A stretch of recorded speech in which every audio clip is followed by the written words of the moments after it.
Hello, everyone. Welcome. We're just gonna let folks load into our Zoom meeting room for a second first. But feel free to let us know in chat where you're joining us from today. We're so excited to see you here for our May IDA member hours. Oh, we already have a question. Yes. So yes, this will be recorded and posted for replay later, but only the first 45 minutes, which is the presentation portion. After the presentation ends at the 45-minute mark, we're going to go into a series of 3 theater in the round style project workshopping, and that will not be recorded for the public. And we do ask that everybody who is observing the theater in the round workshop session keep what you see to yourself. The participating filmmakers have very generously agreed to share their material, and all of us can observe and all learn from the workshopping process. And then at the very end, we'll have a Q&A for everyone. All right. So thank you again, everyone, for joining us. I'm going to get started now because we have a packed agenda today. My name is Abby Sun. I'm the Director of Artist Programs at IDA, the International Documentary Association. We're so thrilled that you're all joining us here this morning, Pacific time, for the IDA Members Only Workshop, our IDA member hours for May, titled How to Position Your Film, Your Project, Beyond Grant Writing. So the impetus for this session really is kind of an acknowledgement that even though you are all filmmakers working to put audio-visual material together, that there's a lot of writing that needs to happen in order to get your project out into the field. A common way that IDA has addressed this in the past has been with grant writing workshops. But grant funding is a slow and laborious way of actually, and kind of a lottery system way of getting your projects funded. There seems to be, because we run our own grants, more and more projects applying for funding every year, and fewer and fewer slots that are available. It's a little bit of a rat race. But we do live in the US and there's an entire commercial sector. There are many other ways of funding films, broadcast, still a staple of how projects get made. And no matter what your path is, whether it's seeking individual investors, friends and family, crowdfunding, whether it's bootstrapping your way up, there's writing that's involved. So in order to help give a presentation on this and to workshop your projects, or 3 projects, thank you to the filmmakers who have very generously agreed to make your material available to us for workshopping. We have with us Fred Green, who got started cutting movie trailers. And then from there, maybe he can explain this better in a second. And has taught marketing courses at UCLA's film producing program, and now works as a consultant for the International Emerging Film Talent Association, where he's part of a team that shepherds filmmakers from around the world to some of the largest fiction and documentary film markets around the world. So we're really thrilled to have Fred here with us. A couple of business items before we get started. A huge thank you to Tina, our card captioner.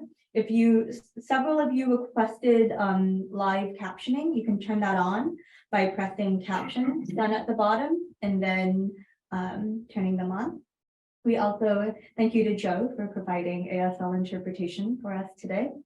Oh yeah, I am a light-skinned Asian American woman with shoulder-length dark hair, and I'm wearing a checkered collared shirt today. I'm standing in front of a very blank white wall. And with that, I'll hand it over to Fred for the presentation part. Thank you so much for joining us. Thank you, Abby and Anissa, and good morning, everyone. Thank you so much for being here. It's my honor to have this opportunity to talk with you. about the last 26 years of my professional career, because it turns out that I've done all these different types of writing without thinking I was ever going to be a filmmaker. And then somehow along the way, I started doing some documentaries and was the writer researcher as well as sort of the marketing guy for all the projects that I've worked on since. At any rate, I think I need to go share screen. Okay, let's go to my presentation if that's all right. There we go.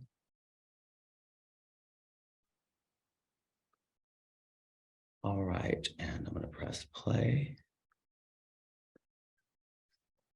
All right, so Abby mentioned the title, which is How to Position Your Project Beyond Grant Writing. And I had come up with a bunch of different titles, partly because I was so interested in the kind of meta discursive aspect of this conversation. Basically, I'm using words to talk about the words that you use to write about films. So to me, that's kind of an interesting mise on a beam kind of thing, which is a holdover from my graduate studies in English literature. So I wrote some alternate titles: viral writing, infecting audiences with your documentary project, or discourses of documentary, generic adventures in presenting and positioning your project. Because we're going to be talking about some of the many genres that are involved in being a documentary filmmaker, even though you think of yourself primarily as someone who tells stories with a camera. Critical documents for your documentary is another one. And then announcement, awareness, anticipation, application, advertising, articles, audience, and ideally acceptance speeches, occupying mental real estate with words and images. So these are some other ways that you can describe what it is I'm trying to do today. I'll just, Abby gave a short introduction to who I am and why I might have some useful things to tell you. I studied English literature, got a PhD in that, and then moved to Los Angeles where all my friends were in movie marketing. So I started doing copywriting, and I did posters, and then I did some trailer copy. And then I started helping out a friend who was doing a documentary, and ended up researching and writing a couple documentaries, including one on the history of movie advertising. So it was that deep dive into that history of audiovisual marketing, trailers, TV spots, that sort of thing, that brought me to UCLA eventually, because they were our partner on that documentary. So I had the PhD and I had this sort of deep knowledge of this emerging area in film studies. At any rate, I have since been working on, again, on documentaries with my collaborator, and then also working as the content and marketing consultant for the International Emerging Film Talent Association, which, as Abby mentioned, works with emerging filmmakers, primarily from the global South, in order to prepare them for film careers. And also, of course, to introduce them to festivals and funding entities, and to assist them with their writing, since so much of it is done for people for whom English is a second language. I was also going to say that as I stand here, I feel a little bit like an artisanal weaver in the 18th century, just as the power or steam-operated loom has been introduced down the hill at the mill. And because of AI technology, chatbot, Bard, Bing, et cetera, I'm not sure that what I do or what I have to say is going to be pertinent in 5 years or 10 years. I think we're at an inflection point for a very, very major radical transformation, and perhaps the Industrial Revolution pales in comparison to what we're going to see. However, my contention is that with regard to AI, you need to know what you want it to do. It can generate a story based on a few plot lines for you. It can write a gorgeous log line for a film that already exists. But what I want to help you think about today is how to market your projects from inception to exploitation or distribution, and all of the writing tasks that you're called upon to do during that process are all opportunities to announce your project, describe your project, suggest what is appealing and engaging and entertaining about your project, and to create buzz and awareness and find collaborators and create allies and a network. Okay, so let's jump in. Okay, so my general thesis is that a documentary is conceived, announced, developed, advertised, promoted, exploited in, by, and with words. Okay, I don't think there's anything too revolutionary about that, but what I wanted to do was sort of pull back from my professional work and think and try to formalize what it is I've actually been doing, and especially recently working with emerging filmmakers. How am I helping them think about their work and in a way that is conducive to developing their career and ensuring that they're able to make another film? By my count, I came up with 30 separate genres, and then I looked at the core application for documentary projects, and I probably could add another 15 from there that I hadn't thought of. So I've written 3 deep breaths. I'm going to take one myself, lest I start talking too quickly.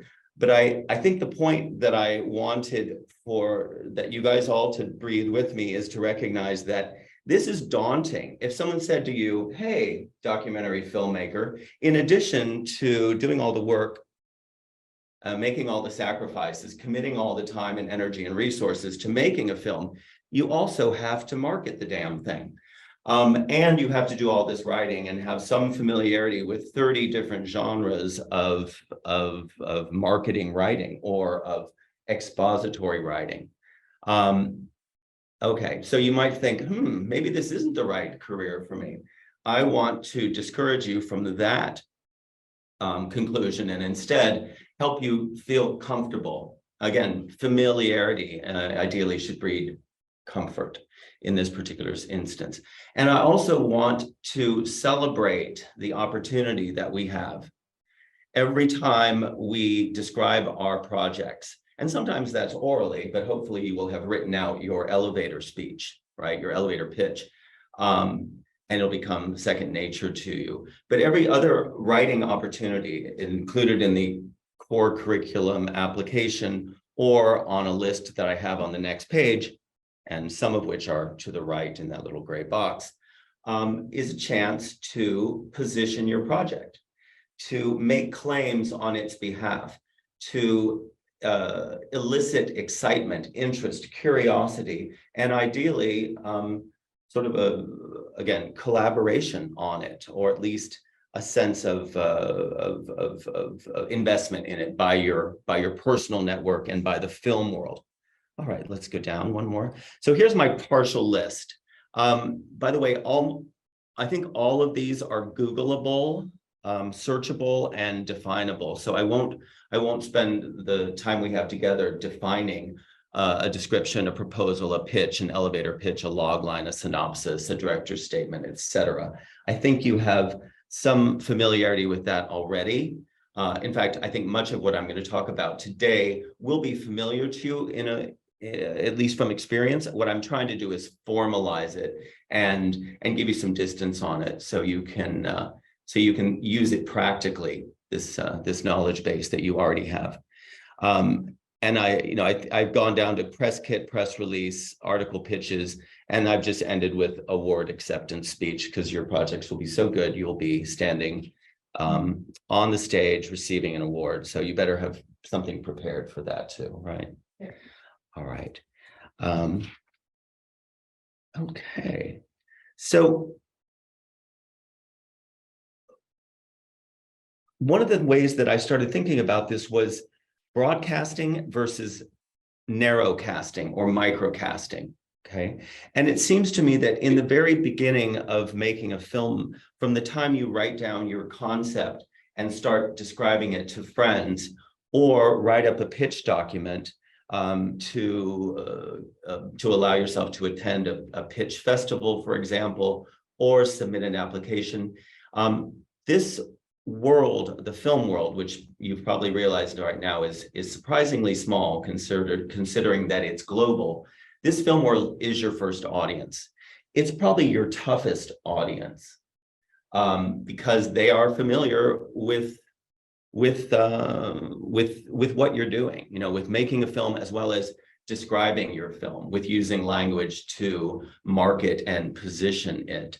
And they are probably going to be the most critical audience for what it is you have to write. Okay. That said, this audience should also ideally include some friends and some allies and some maybe would-be collaborators, or at least a crowd from whom you can source some great ideas and get some advice. So this audience needs to be addressed, it needs to be engaged, it needs to be seduced, and long before you've ever captured your first image. I think it's a great opportunity to get free advice. When you tell people your project and they go, I don't get it, right? There's a challenge. You better describe it better, or find a different through line to engage that particular audience. It's an opportunity to build your personal network. It's an opportunity to share news and information. It's an opportunity to build awareness and buzz. Okay.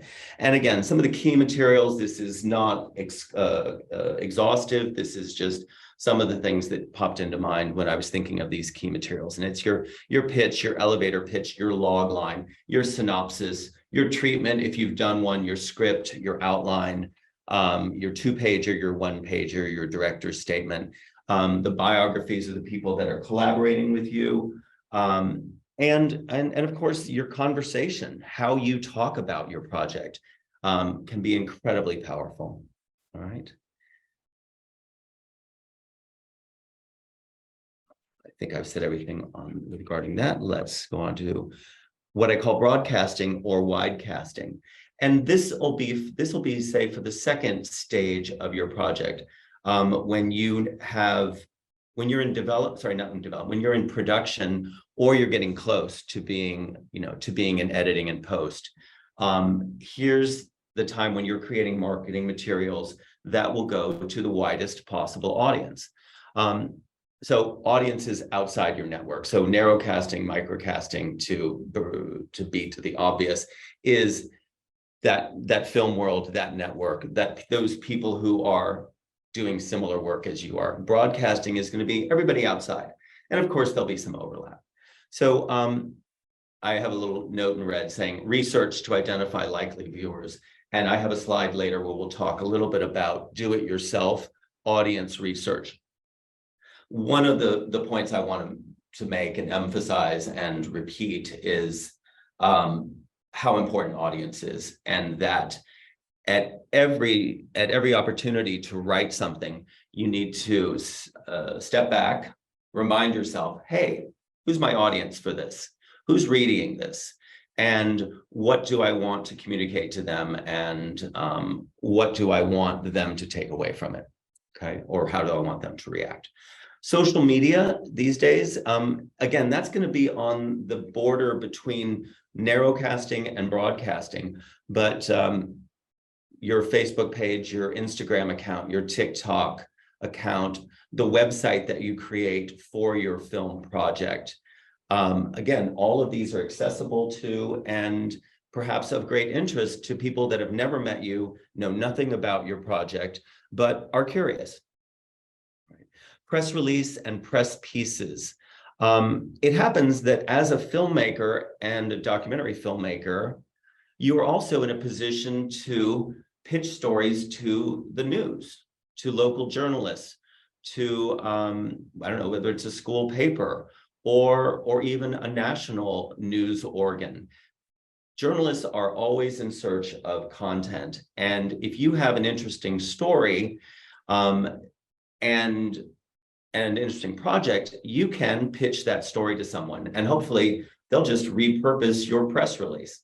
So don't think that you don't have access to the internet, to the national news media. There are so many different services and wire services, as it were, where you can upload your press releases and reach out to journalists by name and pitch them on a story.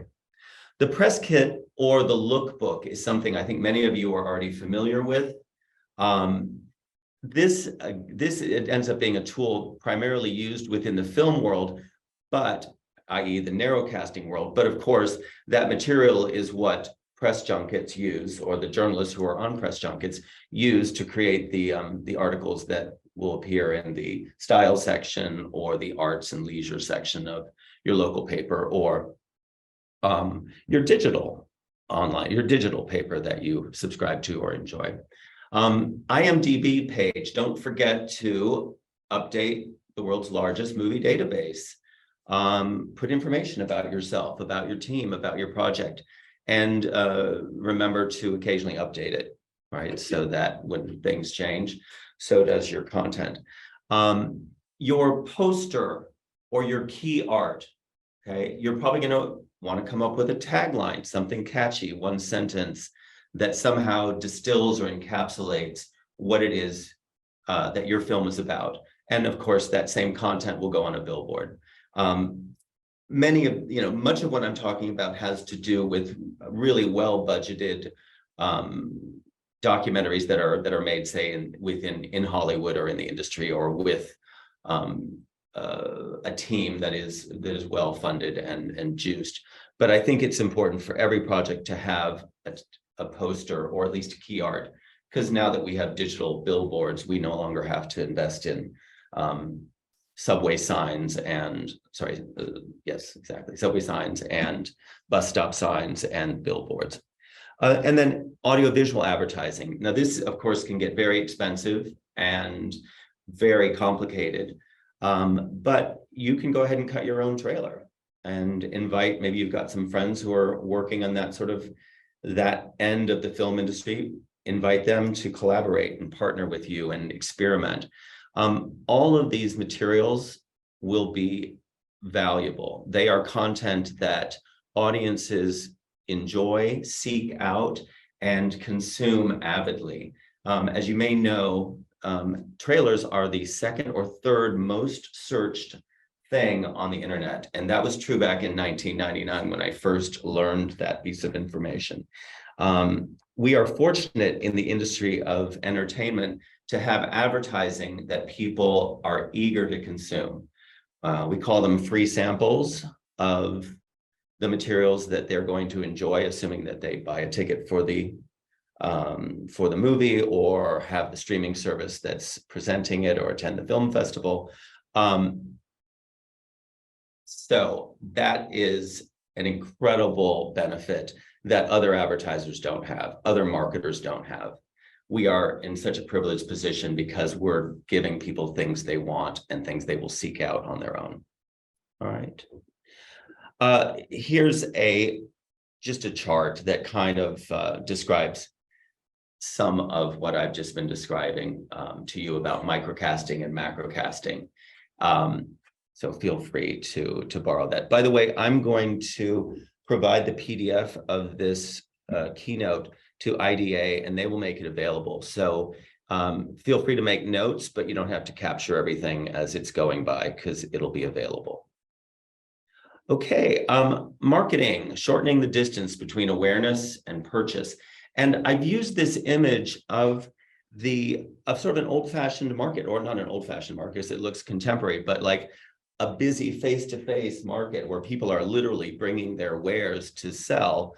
And it occurred to me that in many ways, this is the narrow cast. This is the microcast. You are on your way from your farm with your story to tell. And along the way, you hitch a ride in a hay wagon and you tell the person, oh, I've got this great story. And they say, oh, tell me about it. And they're interested. And then you get to the fair and you set up your booth and people come by and you're like hawking stories. And people are interested in them. And they're like, and you get instant feedback. Conceivably, you could even take that story, maybe you start doing a puppet show to illustrate your story. You could take that on the road and suddenly you're broadcasting. Again, I'm trying to go from the 18th century where we sort of, the marketing is, the inception of marketing begins, to sort of a 20th century context, 21st century context, and just try to give you a vision how these things work. This face-to-face relationship with your potential audience, and then a relationship created by distance and the fact that you're reaching a larger audience. That might be your touring Punch and Judy show out there making the rounds. And I'm sorry for my constant references to England and Victorian England, but that's my area of focus before I became a Hollywood marketing copywriter. Let me make sure I said everything I wanted to say about broadcasting. Remember, marketing and advertising are really built on news. So whatever news you have to share, let that be a key asset for all of the various ways that you present your project. You can update your production log with the latest news. Maybe you're out in the field making a documentary and suddenly you have a flash flood or some horrible inclement or weather situation, or even a catastrophe. That can be news to drive, again, interest, get people to read more, get people to remember the name of your project. And every time, whenever you've collected new materials, maybe you have some new stills from the production, or you have a clip you'd like to share. That is new and that is news. So don't be shy about sharing that. Again, it is material that people like. It's material that people are seeking out, and it will help them to remember you, your project, and create buzz and awareness. All right. So some good news about advertising. And I will read this quote: advertising is a form of social communication which promotes non-communication or systematically distorted communication. Distortions result from techniques that are non-rational, non-logical, and that affect individuals subliminally and unconsciously. So you're thinking, why is that good news? Well, the good news is that when you are marketing your film, announcing your film, describing your film, you are not in a court of law. You have not sworn on the Bible or the Quran or on your heart to tell the truth. You have an opportunity to describe your project however you wish, to make whatever claims you want, and you will not be hauled into court for a civil or criminal proceeding based on whether you told the truth or not. So as a senior VP of marketing at Paramount said to us when we were doing this documentary on movie trailers, she said, you just have to give it up. We are working in the world of propaganda, which isn't such a nice word to use, but it's accurate. We are using rhetoric to persuade people. We are not making logical, rational, evidence-based claims. We are making claims that are highly subjective. Of course, you can say all kinds of things about your film, and if people come to the screening and there's no resemblance between what they've expected and what you're showing, that's going to be really bad word of mouth. So it's going to redound badly.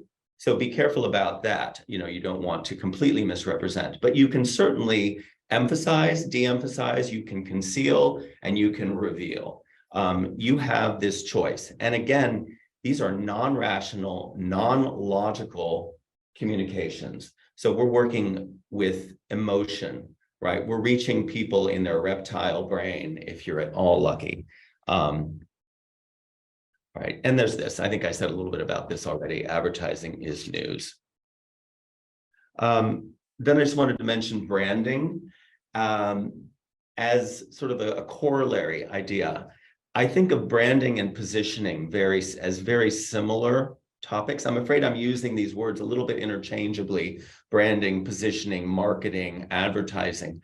And of course, they are all distinct. But I think one of the things they share is that you are basically trying to occupy some mental real estate in someone else's brain. That's why I use the term of like a viral infection.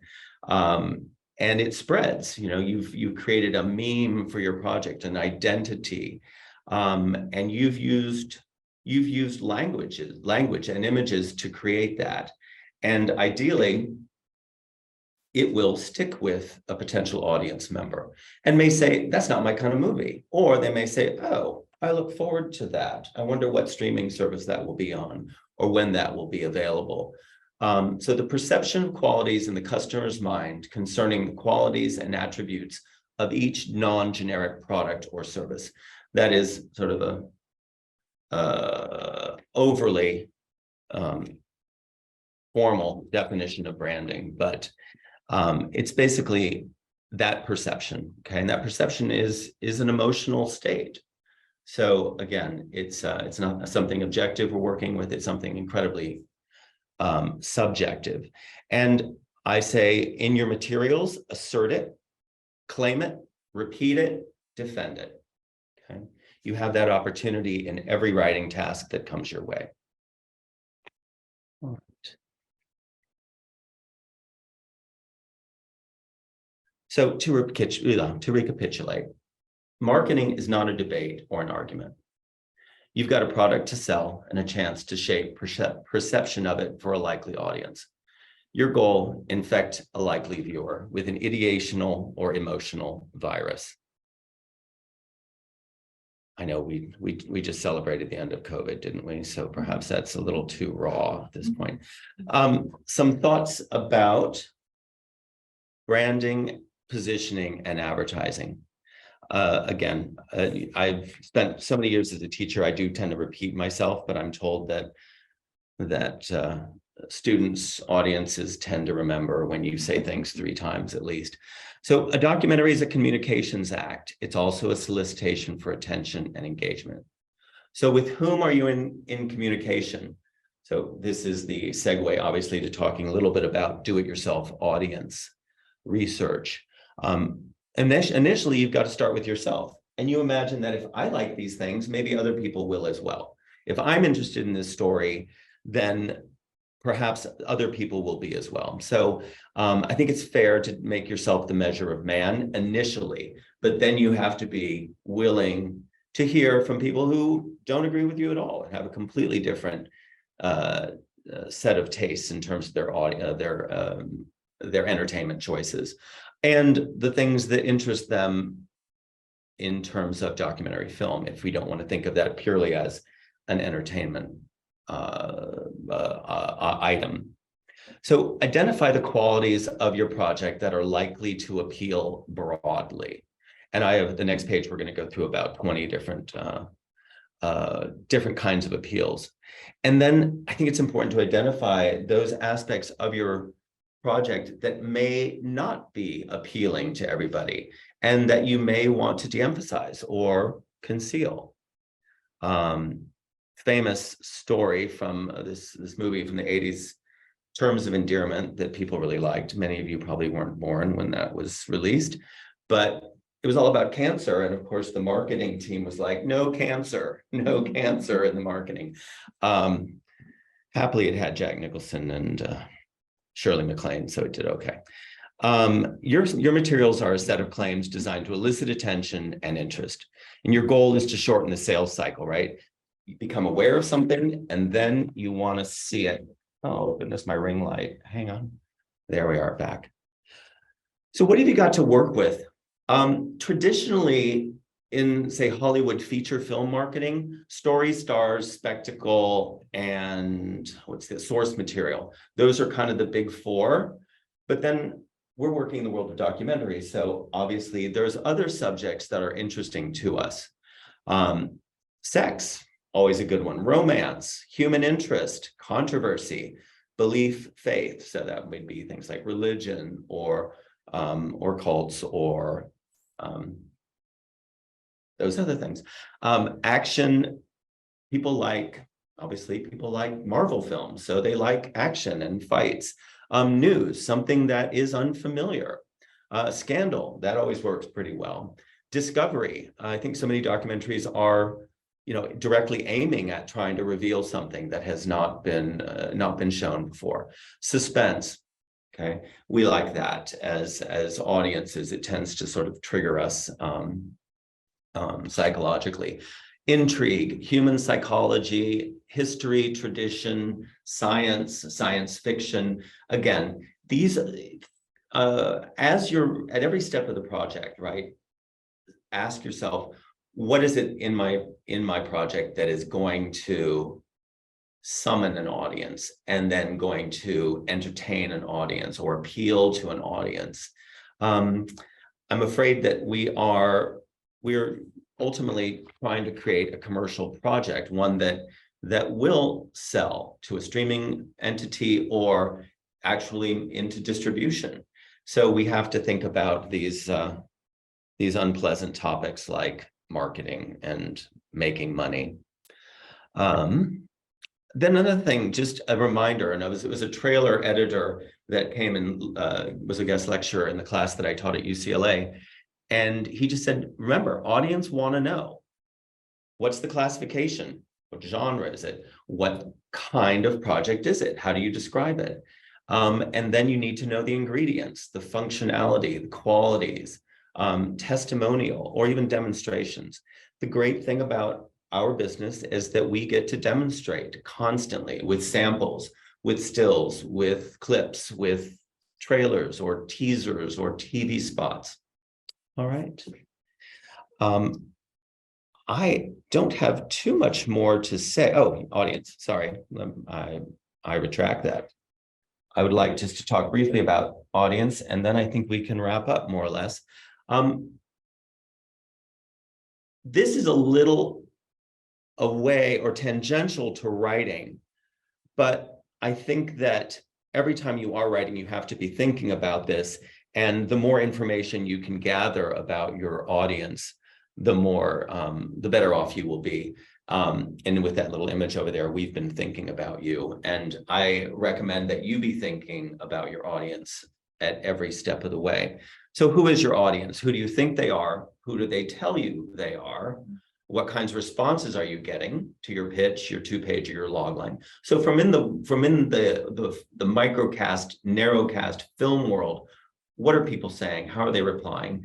And then as you start providing your materials to the broadcast world, the wider world, what kind of feedback are you getting at that point? So different stages in the game, different feedback. But I think this should inform the projects that you are making. In fact, I think it's not a one-way street that you make a film and then you market accordingly. I think as you're marketing the film while making the film, that there is a lot of interaction and interplay and imbrication of one in the other. Okay, and then research, audience research. There's some entities in Hollywood that charge hundreds of thousands of dollars to do market research, and it's unbelievably sophisticated at this stage. But you may not have the budgets for that, and you may not have the time or energy. So try SurveyMonkey, put a survey out there, get 400 or 500 people to respond, or maybe even 100. And I think you'll find that you're getting some really valuable data. Idiot cards is the name of what the industry what the industry called the cards that they would give you when you went to a free screening. And they'd ask you to write what you think about it. And of course, you could see from that term that there was a certain amount of contempt for the audience. I think that no longer is the case. I think we incredibly value the insights of the idiot cards. As I say, whatever answers you receive, they are not wrong. They are data. Okay. Take advantage of your friends, family, even strangers, if you can rope them in, and show your project. Get their input. I've had a few filmmaker friends, and it's not always a delight because they want to show you the latest thing they've done, and you've already seen the first 20 versions of it. But that is one of the ways that people get feedback and understand their audience, and then ideally adjust the project they're making in accordance. Checklist. So have I consistently described and presented my project, my brand identity across verbal, graphic, AV, and digital media? Is it identifiable, representative, appealing, right? Do I have a recognizable brand? Is it clear, obvious, easy to understand from my materials what kind of film this is, what it's about, who's in it, what it has to offer, who's the right audience for it and who isn't. Okay, remember, word of mouth is the most powerful form of advertising and marketing, and negative word of mouth can kill a project so quickly. So do be careful when you're making claims about your film that they are somehow related to the reality of your project. All right, so ask yourself, at every opportunity to write and describe and position and promote your project using words, what am I doing in each of the following media to advance the branding and its positioning? And again, feel free to use the materials you've already created, maybe even memorize some of the most catchy lines that you've come up with to describe your project, or to elicit interest and curiosity from a listener or potential audience member. Let me just move this over so I can see what I have written here. How do promotional materials enhance the audience's relationship to the film or program?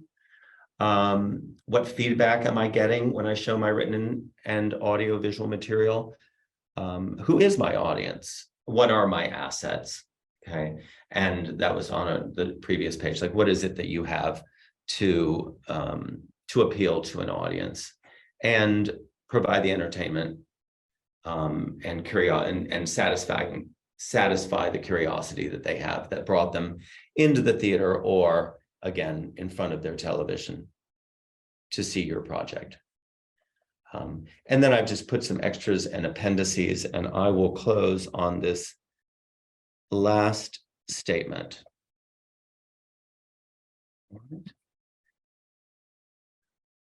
I think we're going to do Q&A after the workshop. Yes? Yeah. And Abby and Anissa are very kindly keeping track of the comments. Oh gosh, we've got lots of comments in chat. So thank you so much.